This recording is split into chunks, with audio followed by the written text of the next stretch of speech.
बिस्मिल्लाहिर्रहमानिर्रहीम जी। तो wears इमान्स kitchen में खुशामदीद। आज मैं आपके साथ शेयर कर रही हूँ सफ़ेद चने बनाने की रेसिपी, जो कि बहुत मज़े की, बहुत टेस्टी और आसान तरीके से हम लोग बनाएंगे।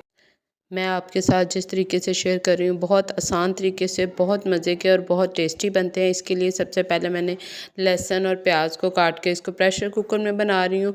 तो इसको डाल देना हम लोगों ने चने के साथ ऐसे ही। ये सुबह से भिगोए हुए थे, तकरीबन 4 से 5 घंटे पहले चने हम लोगों ने भिगोए थे। उसमें लहसुन और प्याज छील के हम लोगों ने डाल देंगे, साथ में ये नमक मिर्च, और तकरीबन 20 मिनट के लिए हम लोगों ने वेट लगा देना। वेट को लगाने के बाद जब ये इसमें ये देखें पानी खुश्क हो गया है, अब यहाँ पे जो हमारा प्याज डाला था हम लोगों ने और लहसुन अदरक डाला था, वो सारा कुछ बिल्कुल एक स्मूथ सा पेस्ट बन चुका है। अब इसमें हम लोग को अच्छा मतलब कुकिंग ऑयल जो है अच्छा सा डाल लेंगे, बिल्कुल ज़रा खुले दिल से, थोड़ा कंजूसी से नहीं डालना।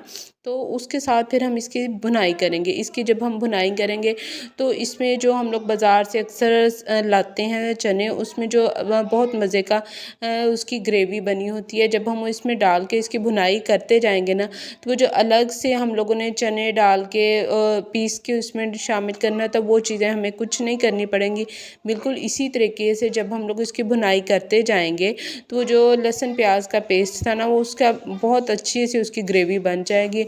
और जब तक हमारा ये घी जो है मसाला से अलहदा नहीं हो जाता, जैसे अब देख रहे हैं कि साथ में घी हमारा अलहदा हो चुका है, तो अब इस पे गार्निशिंग के लिए हम लोगों ने सब्ज़ मिर्च और जो अदरक है उसको बारीक कटा हुआ वो भी इसमें डाल के इसको थोड़ी देर के लिए मज़ीद 1 से 2 मिनट तक इसमें चम्मच हिलाएंगे। और ये ध्यान रखना है कि नीचे ना लगे। उसके बाद ये देखिए हमारा सब्ज़ धनी के साथ इसकी गार्निशिंग करके आप लोग इसे पेश करें। सुबह नाश्ते में नान चने जो लोग खाते हैं, बहुत मज़े के, बहुत टेस्टी बनेंगे। दुआओं में याद रखिएगा और फिर मिलेंगे नेक्स्ट वीडियो में। अल्लाह हाफिज़।